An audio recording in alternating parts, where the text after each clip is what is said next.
Alright. Now I just gotta wait to see it pop up on Twitch.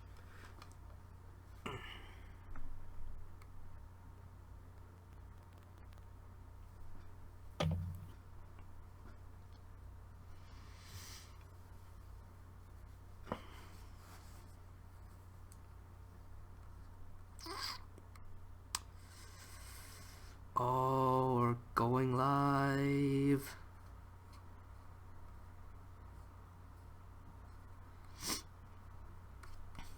I think it's working.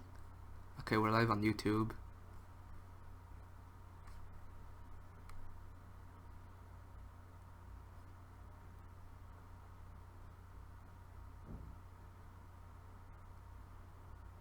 And we're live on Twitch.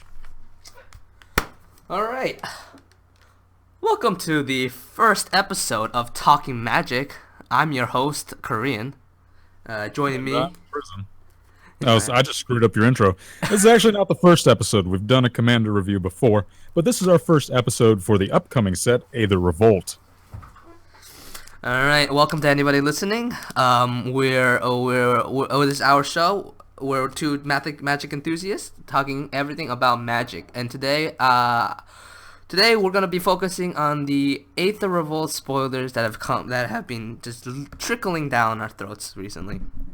It's that time of the season. It's that wonderful time of the season, so where spoilers are in the air and everybody's happy.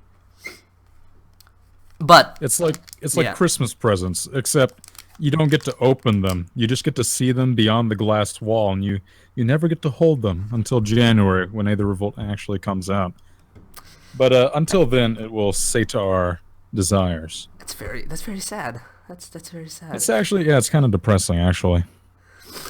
Aether Revolt's not the only thing on our play. We'll also be talking about the SCG Player Championship that is also wrapped up this weekend. That's standard, modern, and a legacy tournament. Triple threat.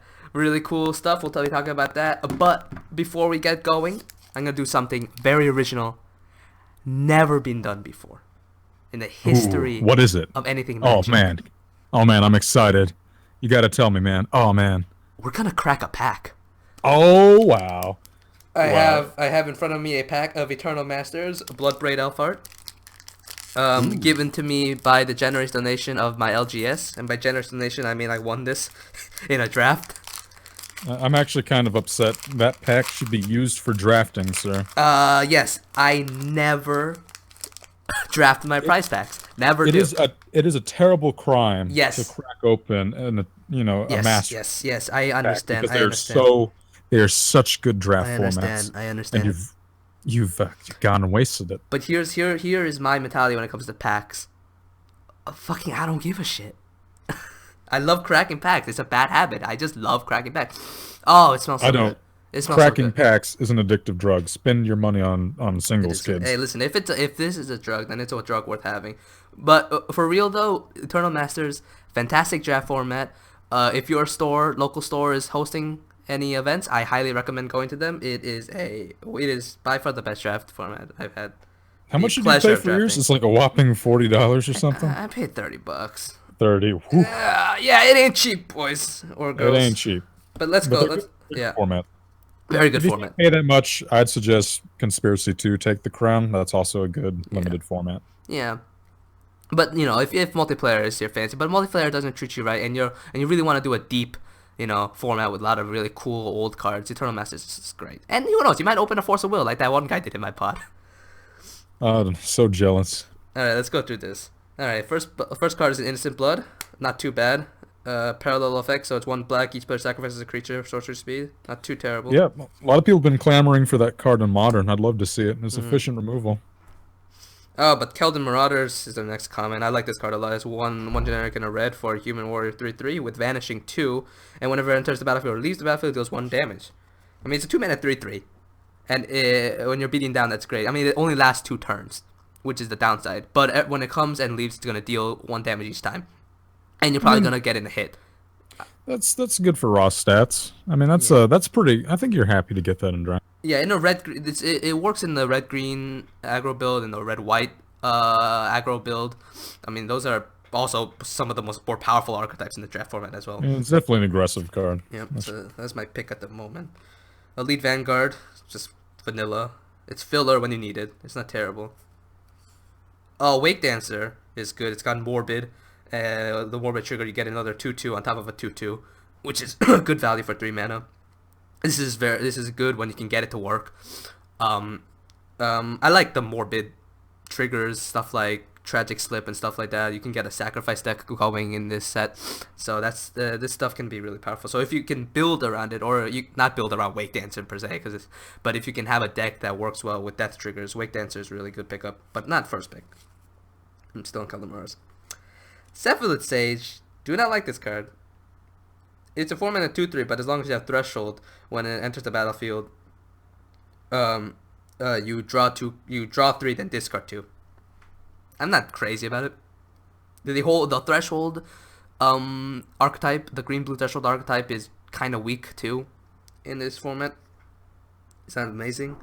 I'll pass on that. Ooh, Nimble Mongoose is our next. Speaking of Threshold, this is one of the best cards in the Threshold format. That and Werebear. This is great. It's 1 mana, 1/1 Shroud, and then it's got Threshold, gets +2/+2. This is just fine. It's great. It's a great beater. this is a lot of play on Legacy. And they printed that at Common, right? Yeah, it's common. Yep. Has it been making any strides in Pauper? Neither of us are. Do not follow the Pauper scene. I don't know. All I know is that Twilight Drake has been absolutely demolishing the format. Yeah, they had to do an emergency ban. Yeah, so that's the only thing I know that had really been crazy for Eternal Masters. But I'm sure Nimble Mongoose has seen some play. I know people were buzzing about it when Eternal Masters was spoiled about Nimble Mongoose. For sure. Good card, but Calded Marauders is still my first pick. And it's Peregrine Drake, not Twilight Drake. Peregrine Drake, my bad. Yeah. Yep. My bad. Phyrexian Ragers, next to common, fine card, 3 mana 2/2, draws you a card. It's alright. I mean, you're never upset about picking it. Yeah. It's good in the blink deck too. You can blink it, get more value. And it's just good in the value, blue-black value deck as well. Still not first picking it. Hello, Werebear. 2 mana, 1/1, add green to your mana pool, and with Threshold, get +3/+3. Card's unplayable since they changed the flavor text. The flavor text. What happened He to the has the flavor right text? to bear arms. He No. has the right to bear arms, friend. That was so good, Wizards. You fucked up. You fucked up, Wizards. I'm Should have let him keep his actually, original flavor text. think I'm going to be first picking Werebear over Calded Marauders. I like Werebear a lot. It's a dork. You can never go wrong picking a dork. And if you can go Threshold, it's just gonna get bigger. It's fine. And you don't even need to go Threshold. It'll get bigger eventually. It's an absolutely good card. I'll pick it up. Thornwood Falls. It's a Simic fixer. Gain land. Not exciting, but it's good fixing when you need it. Oh, okay. We found the better comment. Man o' War. Yep. This jellyfish will do you work. 3 mana, 2/2, enters the battlefield, bounce a creature. Fantastic card. We are picking that. Yeah, for all of you people who hate Reflector Mage in Standard, meet Man o' War. It's like almost a better version. In the sense Reflector that Mage, it's less color restriction, yeah, but Reflector Mage just had that juicy text. Yeah, and it has an additional toughness. But Man o' War is classic card though. Classic card. keeps you. Yeah, it's blue. I mean, it's only has 1 blue requirement, so it's very good for colors. Like you can, it's very good in draft. It doesn't force you into any one color combo, except for blue. Now we're moving into our uncommons. We got Tooth and Claw. This is a weird enchantment. You sack 2 creatures, put a 3/1 beast. I never liked it. It just seemed like too much work to me. Although if you do get into a tokens list, the red-white can get tokens usually. You want to get like stuff like Intangible Virtue and I forget that card, but it's instant speed with flashback and gives your creatures a buff. It's Boros colors. Well, the original card is Boros and the flashback cost is the original cost is white, but the flashback cost is red. But yeah, if you can get a lot of token generation, Tooth and Claw is actually not too bad. But I've never been a fan. The only thing I never liked about it is that usually in like a sacrifice deck where you're looking to sacrifice things, you want your sacrifice outlet as like as a way to combat board wipes or like mass removal. And Tooth and Claw just doesn't do that as well. Like if they play a board wipe, you can't sack and then get value out of them playing a board wipe. Like the 3/1s you're gonna get are just gonna die to whatever board wipe they play. And the stat line is always I always felt the stat line was also weird. I'm sacking 2 creatures, but I'm getting a 1 toughness creature. I don't know, it's weird. Our next uncommon is a sweet uncommon. It's Sarah Angel. Oh yeah, can never go wrong. This is a very classic card. I think Man of War is still the pick here, but I I really just like Sarah Angel. I feel so sorry for Sarah Angel when they made Avison. Sarah Angel has been so utterly power creeped in the past Yeah. couple of sets. I mean, Baneslayer Angel is just unbelievably better than Sarah Angel. We got Well, Avison Bane, now. I mean, not strictly better. Baneslayer Angel doesn't have vigilance, but yes, for the Oh, most okay. part, pretty much better. I'm sorry. Sarah Angel, you got something going for it. Gorgeous art by Greg Staples as well on this card. Man, I like Sarah Angel, it's a sweet card, but I still think Man of War is the pick. You just the tempo you get from Man of War is just unreal. Yeah, but we're not Okay, even on to the rare yet. our next uncommon. That's the thing about this set, though. It plays like a cube almost. Every card, even to the commons, are very strong. That's one of my favorite parts about this set. You're not just going for the rare, although a lot of times you are, especially when you got that foil too in each pack. Um, our next uncommon is also really good. Him to Turok. This is a Oh classic. yes, yeah, delicious card. I might actually pick this over Man of War. I just really like the idea of turn 2 him It's to just Turoking such someone. goodness, but it heavily puts you in black though. Yep, that black requirement is really strict, but It sweet is card. steep. I'm debating between that and him to, in Man of War. We'll see by the time we come to a rare, which is coming up next. Our rare is it's World Gorger Dragon. There you go. This guy is funny. 3 red red red 7/7 flying trampler. When enters the battlefield, exile all permanents on you control. My favorite part is they put the combo with World Gorger Dragon and Animate what's that Dead. card? Animate, Animate Dead. Dead. Yeah, Yeah. that combo is sick. You can get like So infinite yep. mana and stuff. Yeah. So if you don't know, if you have World Gorger Dragon in your graveyard and you cast Animate Dead targeting World Gorger Dragon, so Animate Dead will bring World Gorger Dragon back onto the battlefield. But then World Gorger Dragon's battlefield enter the battlefield trigger will trigger. That will exile Animate Dead because Animate Dead is a permanent. Animate Dead will leave the battlefield, but since Animate Dead leaves the battlefield, Animate Dead's other ability triggers, putting World Gorger Dragon back into the graveyard. But then you can just target it again with Animate Dead. Ah man, And it all is. the while you're doing this, your lands are coming back into play. You can tap them Yep. because you can tap mana. So at any essentially, you're point. getting infinite. And- You're getting infinite ETBs. You're getting infinite mana. You're getting infinite everything. it's pretty silly, and I'm glad that combo is in draft. Yeah, it is a goofy Hilarious. combo. I am not first picking this card because it is actually I do not want to exile all my lands. Even if I get a 7/7 flying trampler, this is not that is not a fun idea. Also, it costs 3 red. That's a bit steep. Funny But part, hey, it's a though. mythic. It's a mythic, yep. And our foil is Aven Riftwatcher. Do do do do. Okay, it's an okay card. 3 mana 2/3 with flying and vanishing 3 gains you life. All right, so All right, that was our pack. that's the other way. Let's move on to the actually juicy content, Aether Revolt. All right. Okay, so for the past couple of days, we've been getting a trickle of spoilers from both Wizards and from unofficial Oh, it's more leaks. than a trickle, pal. We've had a bunch of promos spoiled, as well as 2 of the Planeswalkers and their correlating Planeswalker deck cards spoiled. And hey, they didn't let down. A Johnny and Tezzeret. Let's talk about the big bad of the set. We got Tezzeret the Schemer. He was spoiled just a few days ago. 2 generic and a blue and a black, so Demir colors. Starting loyalty 5 for 4 mana. That's a lot.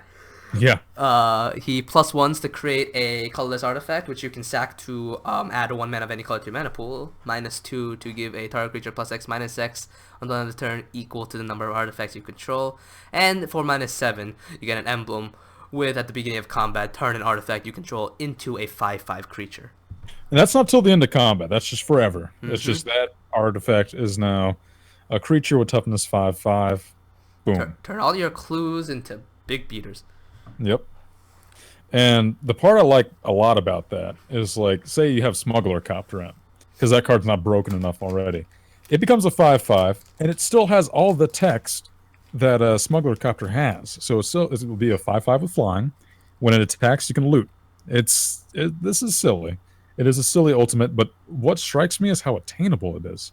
You only have to have Tezzeret out for 2 turns before you can ultimate. Because Mm-hmm. you come down, 5 loyalty, +1, 6. Next turn, +1, 7. And then turn after that, boom, you're already at ultimate. That's actually pretty ridiculous. The starting loyalty is stupidly high for 4 mana walker, Yeah. and makes ulting, which is only at 7 too, very easy. He also is able to ulti twice, which is of note. Not ulti twice. I'm sorry, minus twice, which is Yeah, of without note. dying, Yeah, which which is is very pretty good. powerful. Yeah, And his -2 is very yeah. flexible. Like that's the part I like most about. Target creature getting +X, -X until end of turn, where X is the number of artifacts you control. It's with all the artifacts that you can sacrifice or additionally put on the battlefield, you can change it all the way from a removal spell to a heavy hitter when you have a bunch of artifacts and a creature that can take that minus. Yeah, it'll be It'll be It's interesting interesting. though. The buff aspect, yes, it is flexible that you can buff, but I feel like if you're playing this card, you're gonna be in a very artifact heavy deck in the first place. It can be kind of, Yeah, I don't know how many chances you'll get. it'll most likely be used for removal. Yeah. But part of the reason I like this Walker having a very offensive ult is that he's in Demir, and Demir is already going to have a lot of good natural removal, or at Mm-hmm. least it should, or you have counters to protect it. So you're going to have ways to protect this Walker. So I mean, I like it. Uh, we'll have to see if he's playing standard, because like at the moment though, well, what this deck needs is a shell, and right now Yeah, the that's true.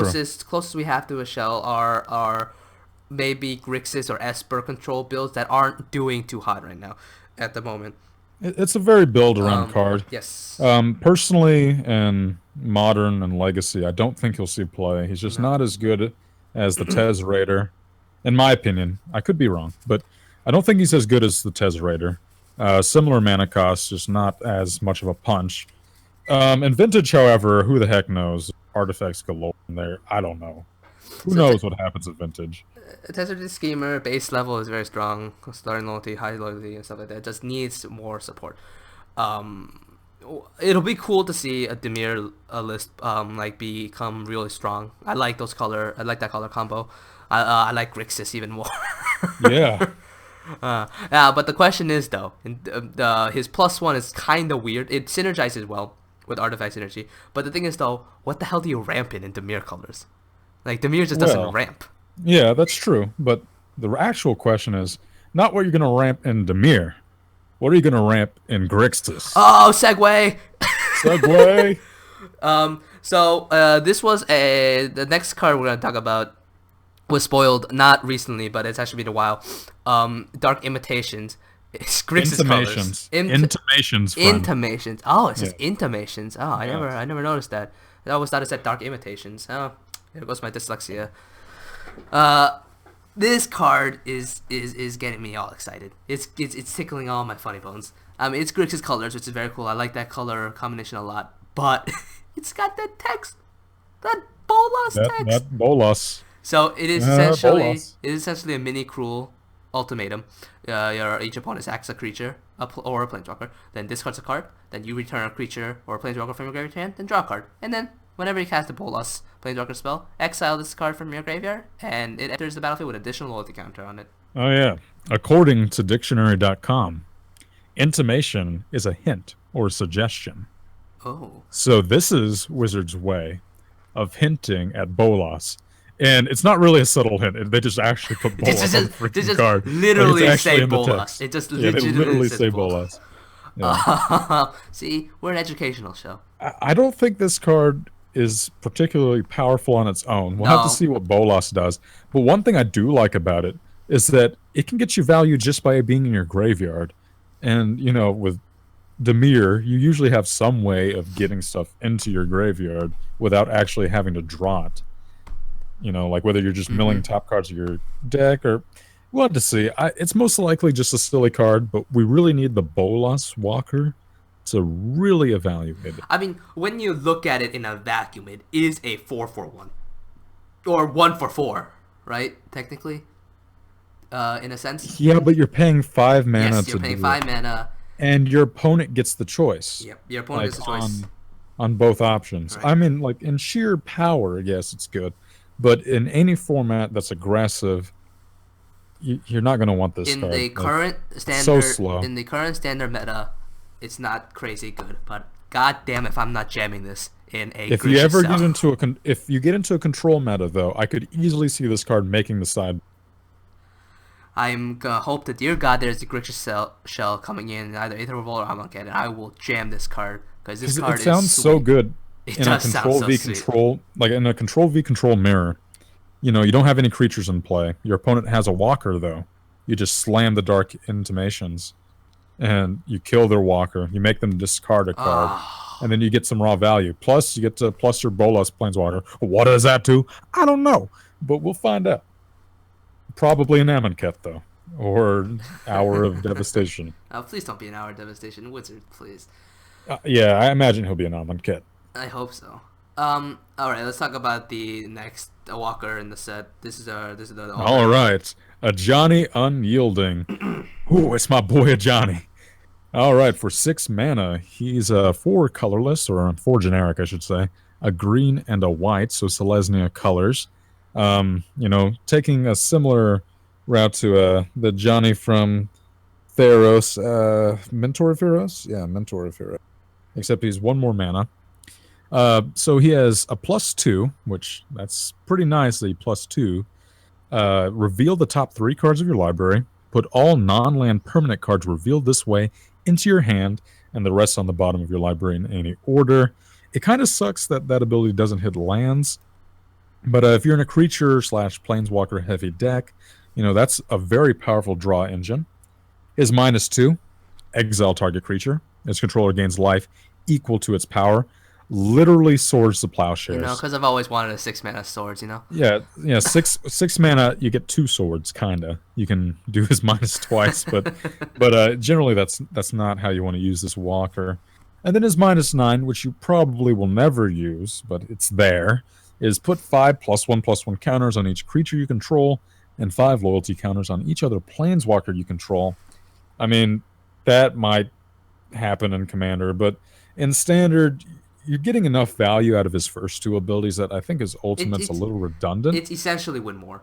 Yeah, it's win But more. when our ultimates ever not win more, honestly. Yeah, but Um, the only thing that kind of makes me a little sad about his ultimate is how appealing it would be in Commander to get it off of doubling season if it was like -8. That would be hilarious. oh yeah, he but can't ulti immediately with the doubling season. That's the simple yeah, thing. with doubling season, he would be able to ultimate immediately if it was -8. But if since it's -9, you got to use an ability first, then use it the next turn. I'm still jamming in my Atraxa deck because that sounds too good. Oh, he's But, great. I mean, with proliferate, yeah. yeah. I mean, Kind this guy is going to be great in Commander. of disappointing he misses that little bit with doubling season.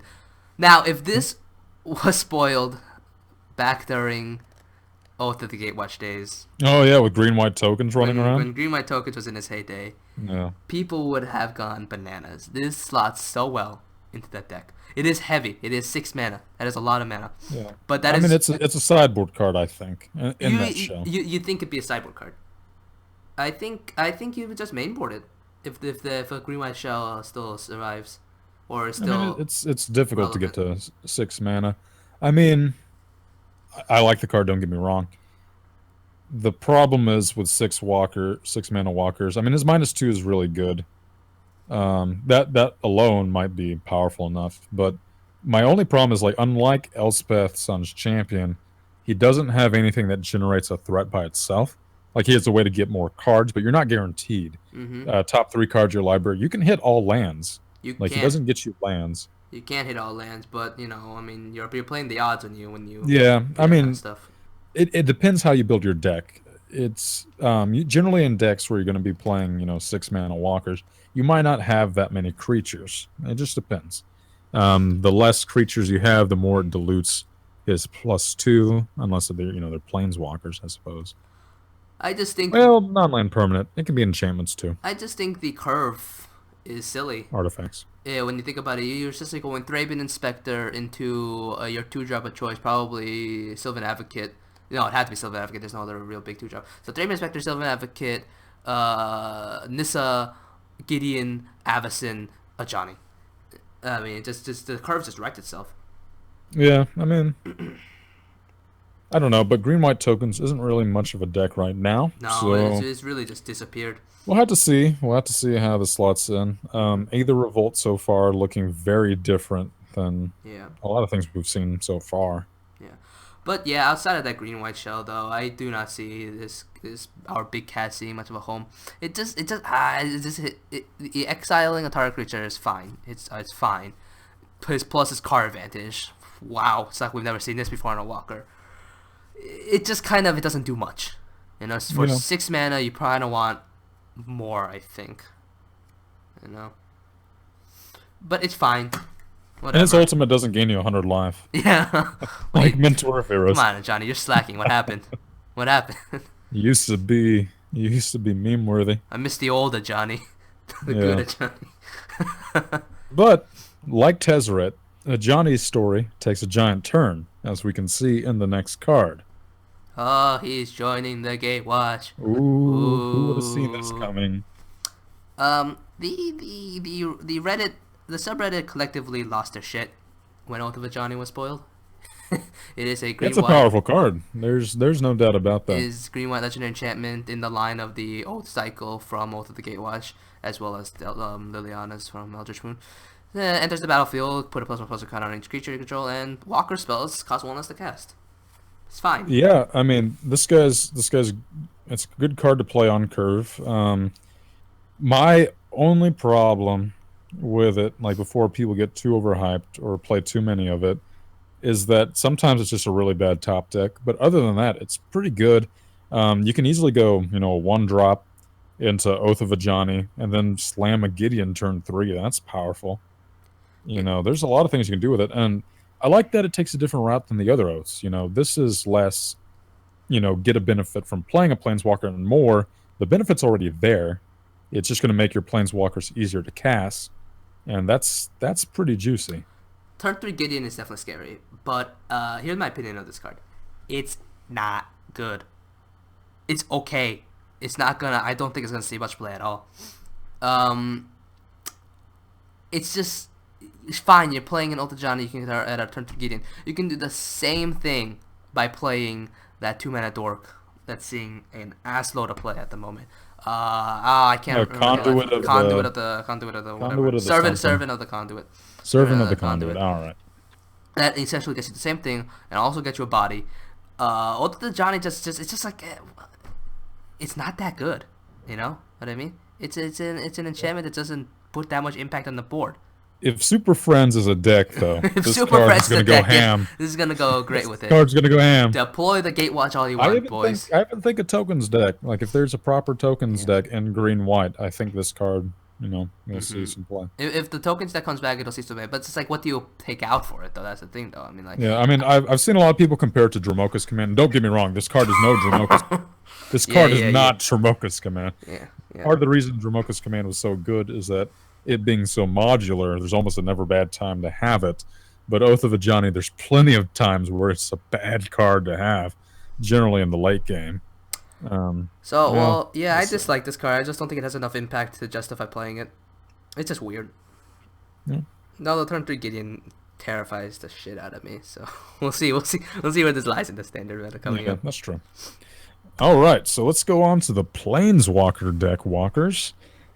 Johnny and Tezzeret again. And man, they don't suck for once. Yeah, these are quite the step up from the the Kaladesh Planeswalker decks, the Chandra and Nissa ones that we had before. They were shit.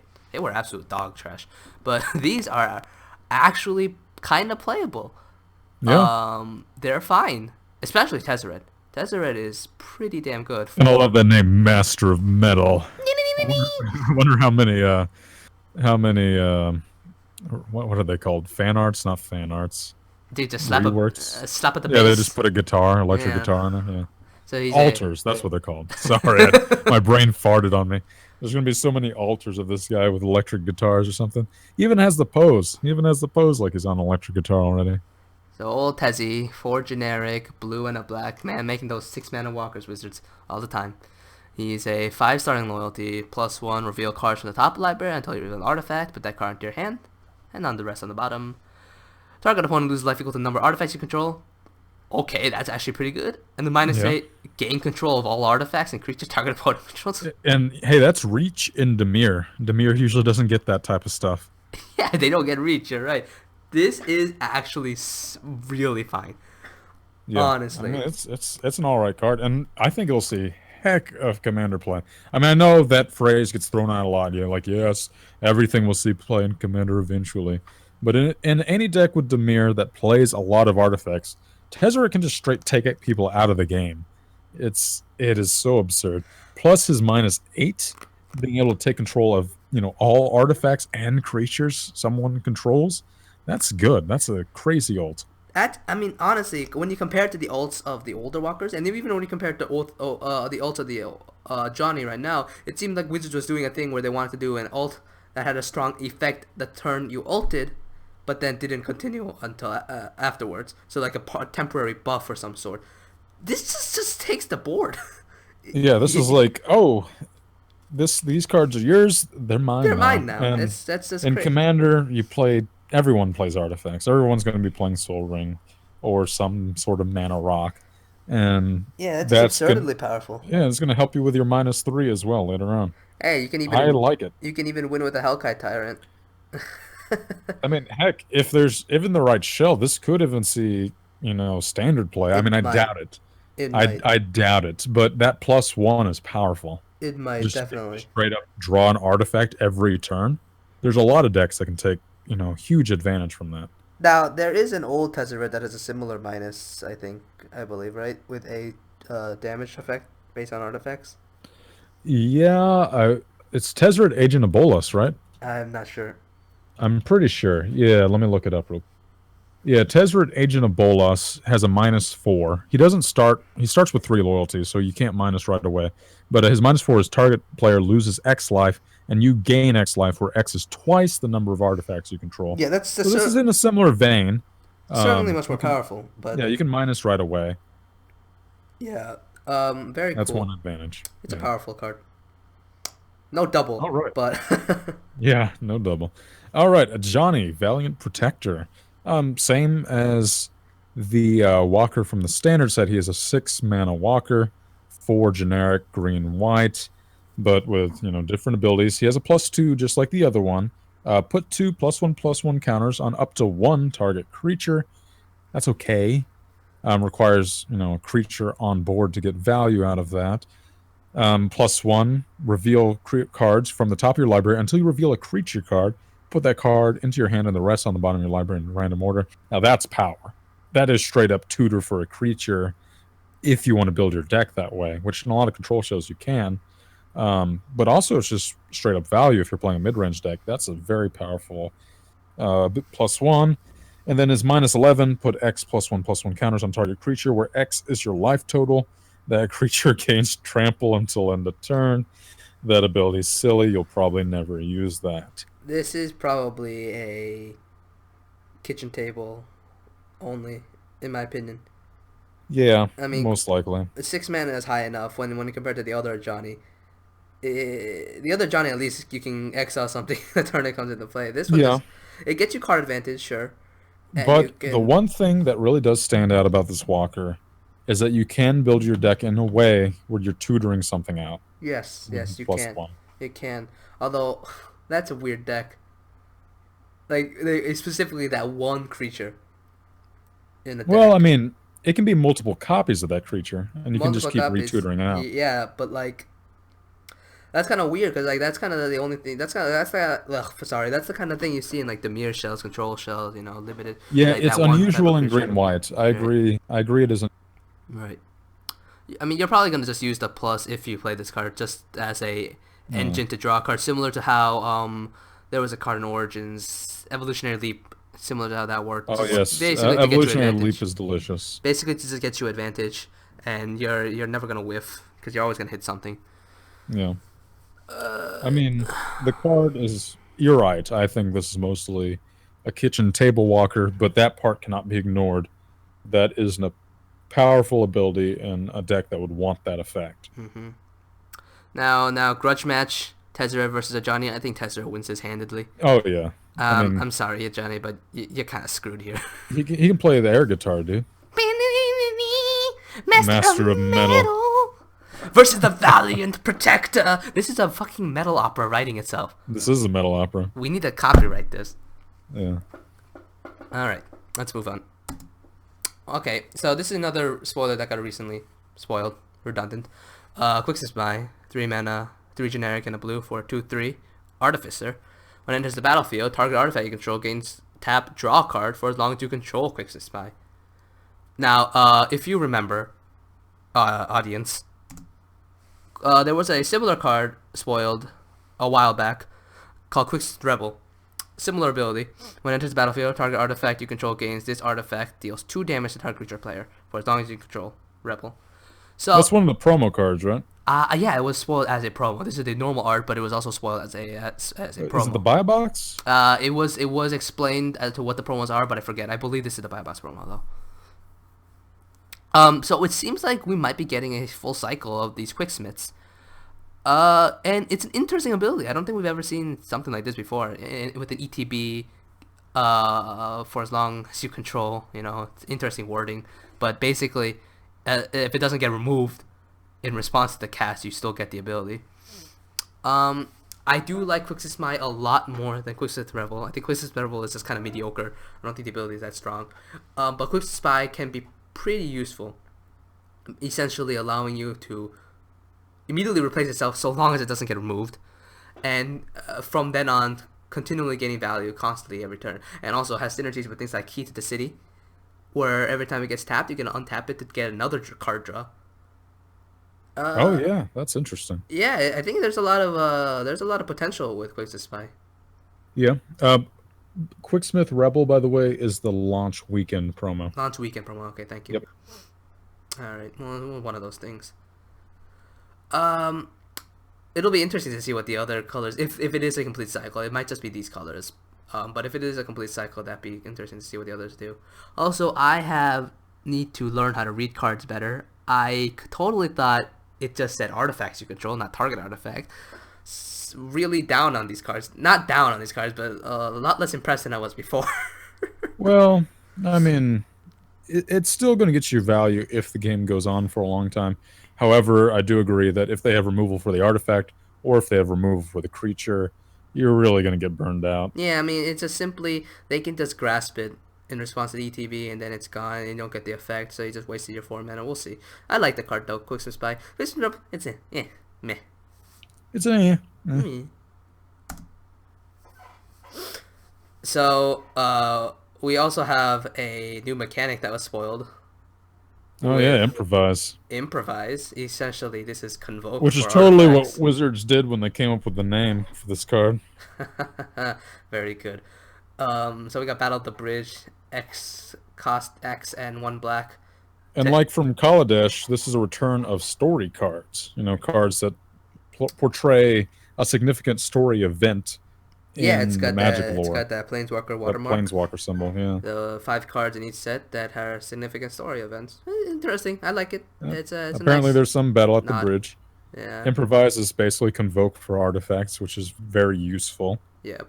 And target creature gets -X on the turn. You gain X life. That's fine. I mean, just the thought of turning all your clues into mana rocks essentially is pretty fun. Yeah. I'm surprised this is a rare and is a sorcery. It definitely screams uncommon to me. Just because I don't think its ability is, too eccentric. However, it being a story card might be part of the reason it's a rare. Sorcery it's okay. Speed kills this card, though, I think. Sorcery, yeah, sucks. You don't want to play this. You can cost it for like 1 black, I guess. I will hold out judgment until I see the rest of the set, just because this card can get absurd if there is a lot of artifacts. Any deck that plays a lot of artifacts. It does scale well, and if you have a lot of artifacts, it works. Okay, the Dimir shell, with artifacts looks promising. I mean, there's no support for it, but the idea sounds promising with Schemer and cards like this with Improvise. We'll see. However, I do imagine there's going to be a very busted card, or a very couple of busted cards with improvise. Yeah. Anytime you reduce the cost of spells, you're in for trouble. Yeah. Yep. You and one of the things I do like about this card is that it is both removal and stabilization, and You that's do gain something life. all control decks want. You're right. You do gain life. That's very powerful. I might be. You know what? I And might be a bit too down on this card. I would keep an eye on it. I Mhm. would keep an eye on it. I just wish it was instant speed, man. Yeah, that part sucks. Can't hit the looter scooter. Well, we Speaking do of have vehicles, a couple of artifacts. Well, so far, Heart of Kirin, 2 generic 4/4 legendary artifact vehicle. It is a flying vigilance with crew 3, but you can also remove a loyalty counter from Walker to pay the crew cost. that is Fucking such a weird ability. I mean, if you want Super Friends, go ahead. It's fine. It's just a weird card, and my my biggest problem with this card, it's kind of fringe. I don't know how often it's gonna happen, but like if you cast this card and your opponent casts an Emrakul, it's basically a board wipe for your walkers, because they Yeah, can they just can just keep yep, reactivating. they can just keep crewing over and over again until your walkers are dead. This is another card That's that I annoying. just don't think we'll see much play. Only because we have Looter Scooter in the format. Hey, but it blocks a looter It scooter. does block a Looter Scooter, but at what cost? It's crew 3. That's the That's cost. true. Crew 3 is a pretty big cost too. It, But hey, it- taking a yeah. loyalty counter off a walker, that's not a big No, it's problem. not a big cost at all. I do like that effect. Um, I like that effect, and I also dislike the effect. It is a card that specifically, it is a mythic rare that also specifically only works with mythic rares. Just like wizards, just stop doing this. It's Yeah. too It's much like we mythic rare. get it. You want people to buy packs. Let's move on. It's absurd. I don't need this. I don't need this. Speaking of absurd things, how about a counter spell? How about a cancel plus at rare? Oh boy. Okay, so we have disallow. It is your cancel of the set, being 3 converted mana costs, 1 generic blue blue, instant, counter target spell, activated ability, or triggered ability. Now, I do like the additional clauses of being able to counter an activated ability or a triggered ability, as well as a spell. That's great flexibility, and this card will definitely see play. Yep, But why definitely. is this a rare? That's a good question. Why is this a rare? That is a fantastic question. Because Wizards had decided that anything good is gonna be a rare, and this one even isn't even that great. It's good. It's fine. It's probably one of the best counters we've gotten in a long time. I mean, not counters. Cancels. But like, yeah, it being rare is just silly. You're not gonna wanna. It's not gonna be exciting to pull this as a rare, you know. But you know, Wizards has set a precedent for cards like this, cards like Painful Truths, stuff like that, and just not a rare card per se, but just strong, which is So, kind of a bad philosophy, I think, design you wise. hate blue mages, wizards. We get it. I mean, just because the rarity is higher doesn't mean the power level should be inherently higher. Yeah, it kind of rare. The rarity kind of implies that, but if that happens too much, then you just get money cards, chase The rares. card's fine. It's playable. It's a flexible card. Hmm. It does worry me that this isn't an uncommon. Yep, definitely. I mean, just the fact that it's a story card, should not give it the No. precedent that it's No, rare. no, but that also isn't a precedent as well. In Kaladesh, we had a couple of uncommons, or at least one uncommon, I should say, that was a story card. It was either an uncommon or common. I can't remember. So yeah, it's not like story cards have to be rare either. Just that Wizards You know. decided, oh my goodness, it counters things. Let's put it at rare. Speaking of rares, Actually, before we move on, I kind of want to talk a little bit more about this aloud. oh, okay, go ahead. I mean, I just want to thinking about its place in standard at the moment. It's definitely going to see play, but the question is it better than Void Shatter? Right now, Void Shatter is the counterspell of the meta. It deals nicely with Delirium, um, uh, um, Delirium stuff because it's just exile stuff, so it makes it harder for your opponents to feel Delirium. And I mean, it's essentially the counterspell of the format. Disallow all has the flexibility of countering Eldrazi Titan ETBs, especially with Aetherworks decks being so powerful and popular at the moment. It'll block those. But the thing is, though, if I'm gonna counter an Eldrazi ETB, not ETB, cast trigger, I'm going to play a Summary Dismissal. Summary Dismissal takes care of the ETB, and I keep calling it ETB, takes care of the cast trigger, but also takes care of the gigantic beater. With Disallow, you're either countering the gigantic threat, or you're countering the trigger ability. I mean, I do agree that Void Shatter, is a powerful card in that you essentially cut something off from the graveyard, like they don't get that, that extension as a resource. But Disallow does give flexibility. It'll be completely meta dependent. The cards are too similar for it not to be a meta dependency issue. But I think it is a nice choice in the arsenal to have. My only dissatisfaction is that it's a rare. Probably, maybe it ends up being Void Shatters 5 to 6. Possibly, if there is space. It's strong card, flexible. Just that we already have Void Shatter in the format. That's my biggest worry. Also, this card completely outclasses Void Slime, which was a green, blue, blue, exact same text. So power creep, right? Yep, exactly. And I guess for story purposes, Baral is like the character who supposedly tries to execute Chandra before she planeswalks. Yeah. So. That's what that guy is. Also, fun fact: this is I'm pretty sure this is our 4th counterspell with Burl on it. He just, he just really doesn't want you to play anything. Oh boy, Burl, you're such a grumpy guy. Take a chill pill, dude. All right. Oh boy, next card. This card has generated a ton of buzz. Have you guys missed Languish? Raise your hand if you missed Languish. I miss Languish. My hand was not raised. No. I would much prefer Damnation, but Damnation has been begged to the point where it's almost not a meme, but it is the biggest joke in the Magic. It's It's a big joke. Yeah, it's oversaturated, but I would still really like Damnation. Yahini's Expertise, I think, is a card in a weird direction. This card is interesting. It's Languish Light in the sense that it's only -3, -3, but you also get to drop a 3 mana or less card from your hand without paying its mana cost.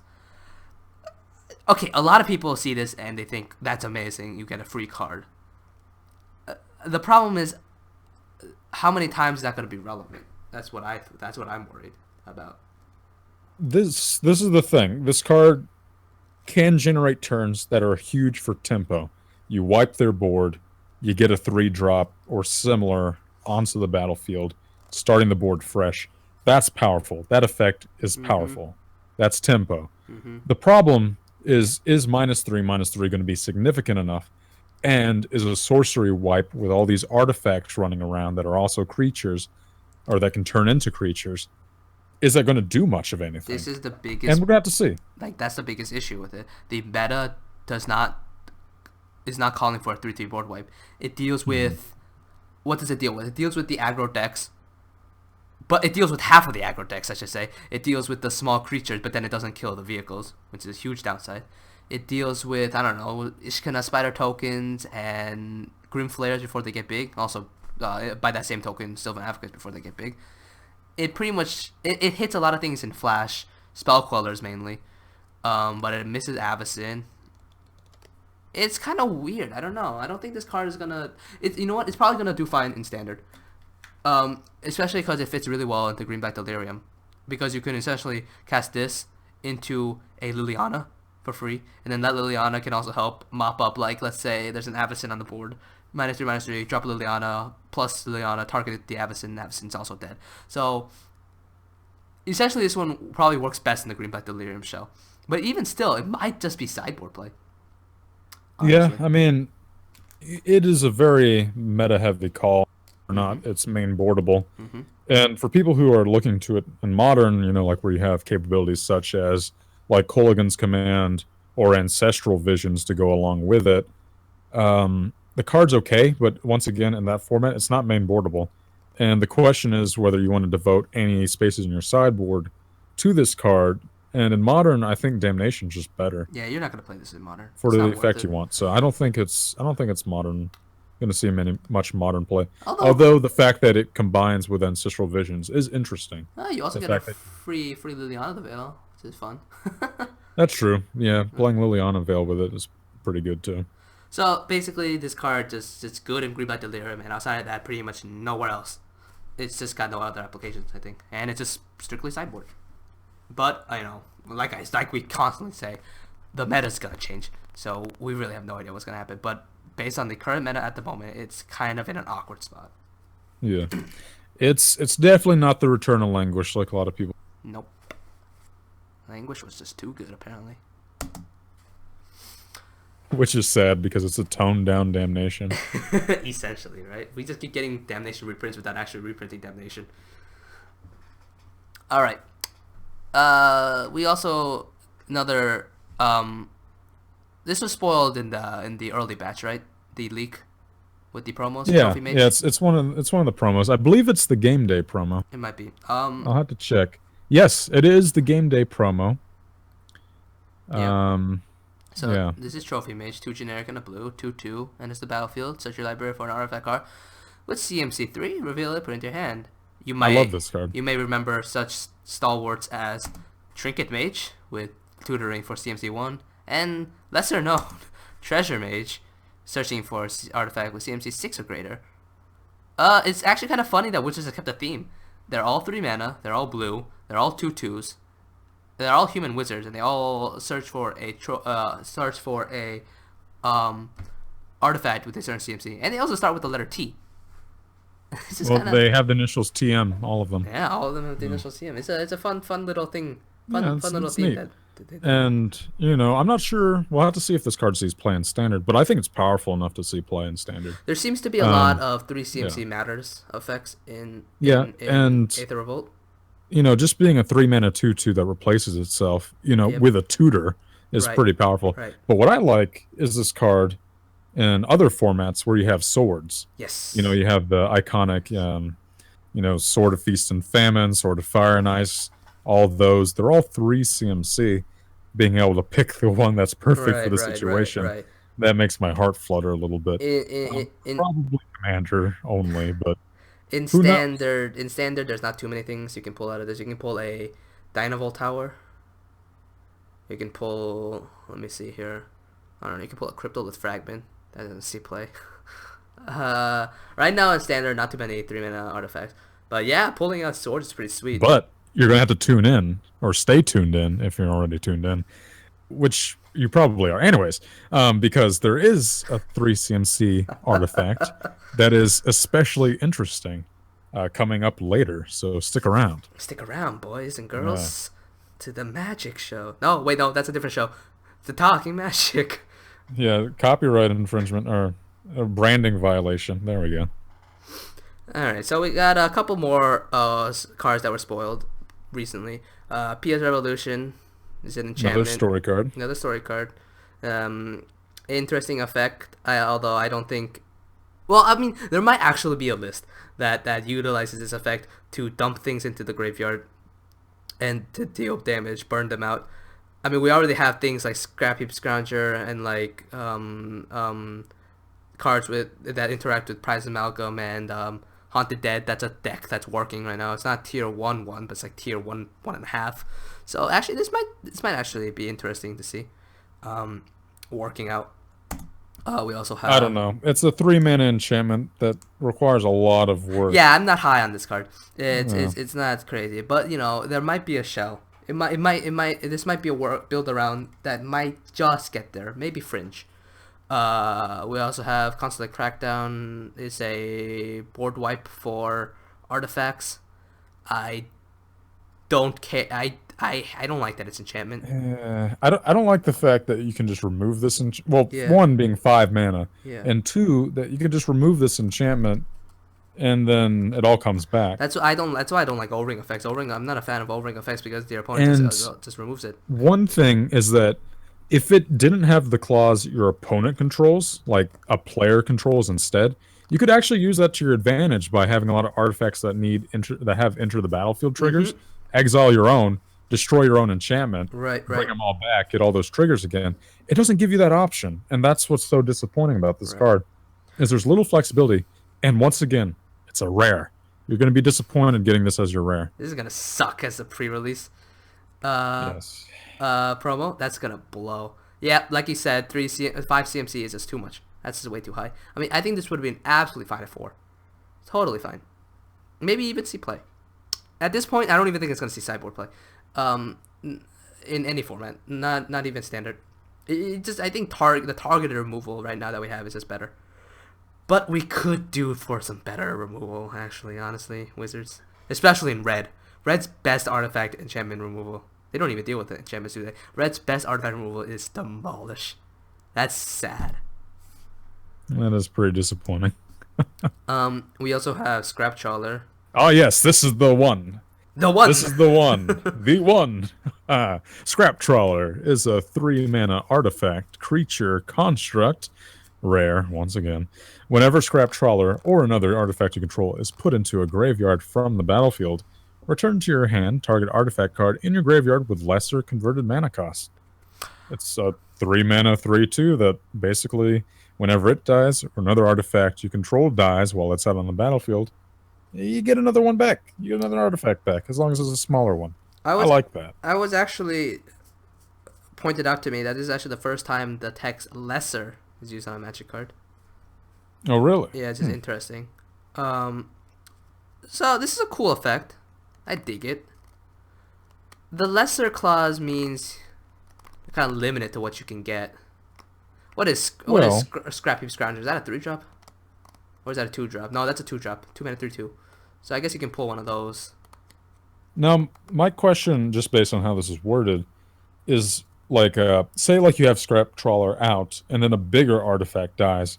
Does the card you get back, is that based on Scrap Trawler's cost? Whenever Scrap Trawler or another artifact control is put into a graveyard from the battlefield, return to your hand, target artifact card in the graveyard with lesser converted mana cost. I believe the converted mana cost clause looks at the card that went into the graveyard. So if Scrap Trawler goes to the graveyard, you're getting 2 CMC or less. If something like, I don't know, an Aether Revolt Marvel goes to the graveyard, you're getting 3 CMC or less. That's the part I was wondering about. Yep. Because, I mean, I don't know if the card is powerful or not. We really have to see more of the set. As it stands, I don't think it'd see play, but I think it is a powerful effect. Plays pretty nicely with PS Revolution. Yeah, that's true too. Yeah. I don't think you'd ever want the two in the same shell, but who knows? Maybe there's a red artifact burn deck out there waiting to be discovered. I think it's one of the more promising cards. There's definitely a shell out there. There's somebody's gonna brew something. It's gonna be annoying. I like that you can get it out with Trophy Mage, because that's just value. Yeah, that you is can't so get it much out of value. Trophy Mage. Yeah. As a grindy mid-range player, that screams to my heart. What I want is a T Mage that hits 4 CMC so that it can curve into something. But this is fine too. Oh yeah, and you can get out your Aetherworks Marvel in this case. Yeah, that'd be interesting. That would be fun. All right, so that was all the spoilers that were spoiled. And this is of December 20th. As of December 20th, yes, if you're watching this live. Or if you're watching not live, if you're watching this not live. If you are, what are you doing? Watch us live. Just kidding. If you're watching this on YouTube, essentially. Next week should be next week spoiler season should be in full swing. If not, then the week after.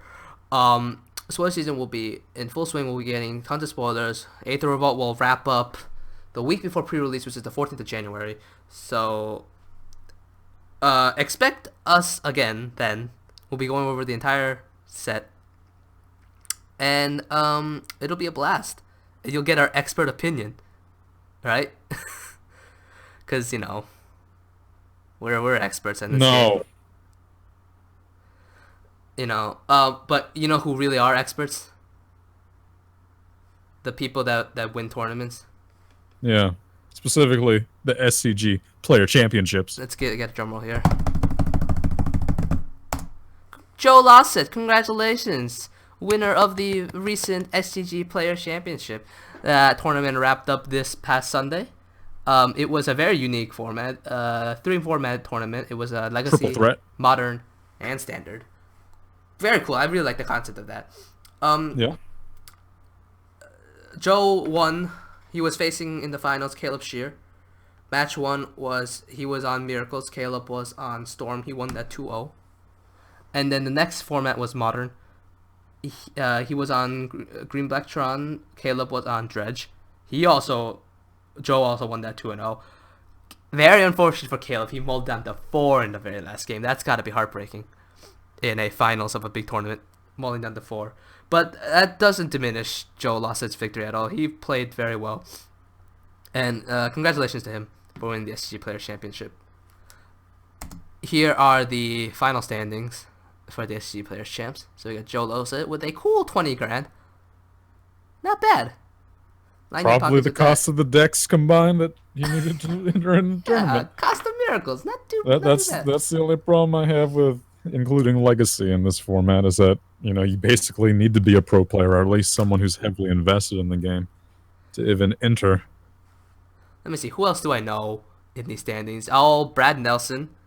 You got Brad Nelson. You have Todd Anderson at number 3. Mm-hmm.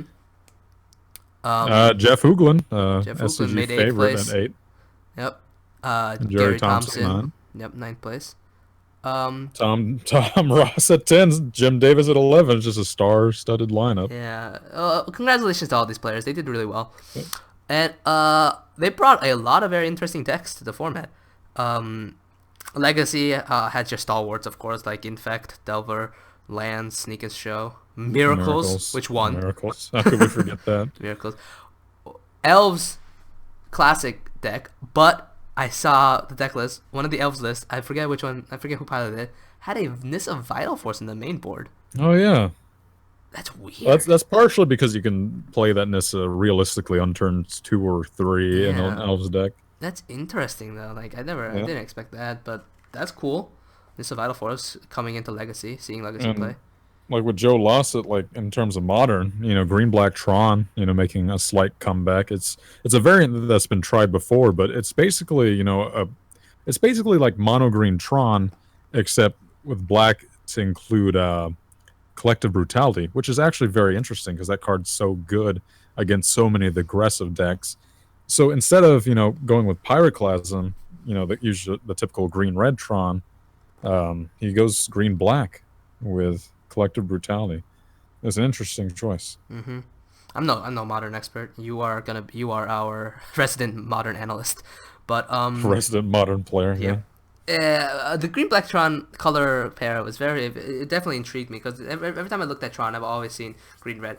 Talking about Tron actually, and talking about green red Tron, looking through the deck list of modern, no green red list. At least I might have missed one maybe, but all the lists were either green white or green black.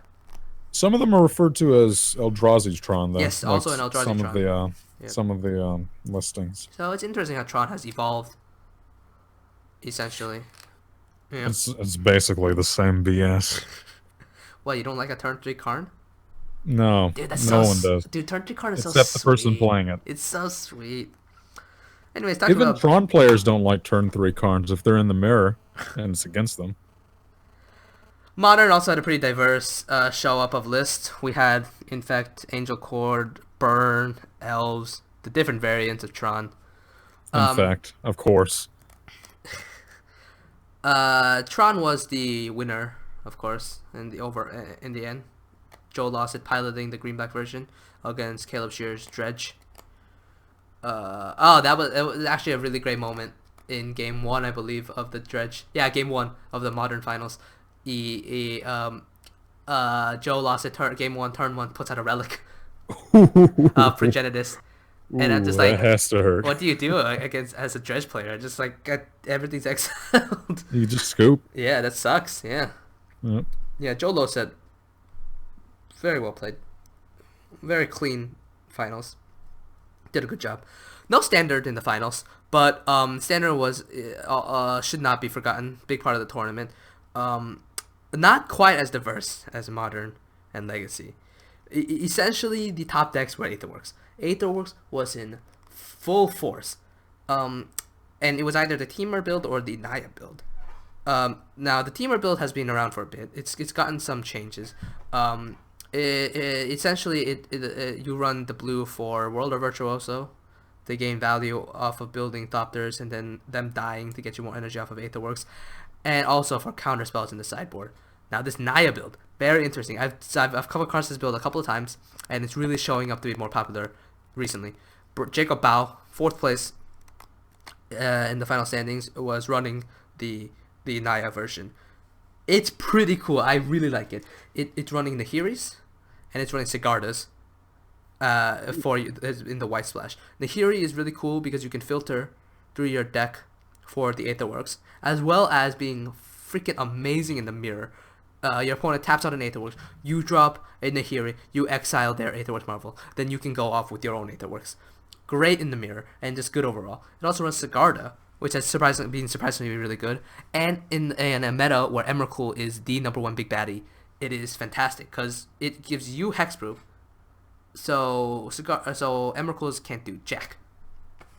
That's extremely flavorful that Sigarda wins you against an Emrakul Yes, deck. definitely very flavorful. That is so neat. So this Naya build is actually very cool. I might actually think this is something I have my eye on. I play Aetherworks myself in Standard. I had tried Teamer. Admittedly my build wasn't great, but I cut down to Gruul. But I think I might have to add the White Splash. It looks very strong, although Nahiri is a bit much. She's 17 buckaroonies. Nahiri's removal, and you got plenty of, in an Aetherworks deck, you got plenty of big creatures to tutor out. Yeah, but she only got $17. My wallet cries. I don't want to shell out like $30 for some walkers. Yeah, Actually, trade for it. yeah, maybe we'll see. Talk about Standard though. Standard Showdown happened over the past few weeks. If you were living under a rock, Wizards had initiated a new event for LGSs for the past 4 weeks on Saturdays. Wizards, what's the word I'm looking for? Initiated an event called Standard Showdown, where on Saturdays it's a standard tournament, and prize payout was in these fancy packs called Standard Showdown packs. Essentially, each Standard Showdown pack had 2 rares and a foil that had a chance of being a masterpiece, either an expedition or an invention from Kaladesh. Now, I went through 3 out of the 4 weeks. First 2 weeks I brought a white-black control list that did poo-poo. And then last week I brought my Aetherworks list, refined Aetherworks list, which would have done well if I hadn't done the most stupid thing I've ever done in a Magic event. Game 1 I lost to an aggro list. So game 2 I go to sideboard. We go to play. We get about halfway through when I take a look at my deck box and I realize half of my deck is in my sideboard. Oh no. So I just scooped right there because one, that's just basically a game loss right there. I had less than 60 cards in my deck, and 2, I wasn't getting anywhere. All my good cards were basically gone. Now, could you give the people what they really want to hear about, though? What were the pulls? What can you expect from a Standard Showdown pack? All right, let me tell you the pulls. Okay, I got lucky enough to get one Standard Showdown pack out of all the weeks I went.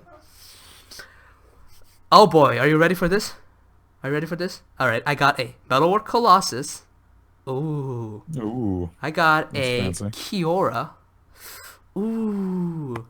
And my foil, Aetherworks Marvel. Hey. Not bad. Not Not bad. bad. That little punk got a Mana Crypt, but I'm not complaining. 2 rares and a mythic. Oh, you said someone got a mana crypt? Yeah, and then the week before Oh, someone got man. the week before someone got a And scroll it was a too. masterpiece. It's a masterpiece. Yeah. No. Yeah. I really like the idea of the showdown packs. They're cool, and overall, I like them better than normal packs too, because you're guaranteed 2 rares, which is better than a normal pack, and you're also guaranteed a foil, which is also better than a normal pack. And that guaranteed foil has a much higher chance of being a expedition. A masterpiece than any other set. I didn't get a masterpiece. That's fine, but I think this is an initiative that Wizards should continue. I think it's great. And if they want, you can go ahead and replace the FNM promos with them. That's probably fine. Yeah. At least with how poor the current FMM promos have been. Might not be a bad idea. So, that's just the closing thoughts. Yeah, I'll Honestly. be interested to see how Standard Showdown affects attendance. Yeah. I liked it. It was a good initiative. I think Wizards should continue doing this. Well, that's the end of our show, folks. I hope you had a good thanks for time. tuning in. We'll probably be back in a week or two, I think. Yeah, for some more More kick butt more, Aether Revolt spoilers. more spoilers. Although most of the mythics, most of the juicy mythics have already been shown, but Yep. hopefully we'll see a lot more cards that we'll know will have impact in standard. Also But hey, be sure to tune in next time we come in, because I'm thinking we'll do a retrospective on Kaladesh. We kind of missed the boat on going over Kaladesh cards, but it's fine. We'll just do a retrospective. We'll just look back on them. Same thing, right? yeah, So absolutely. and then the weekend after all this weather drop, join us for when we do a complete overview of the set. You'll definitely want to hear our opinion on these cards. It should be a good time. And until then, play more Magic. Bye.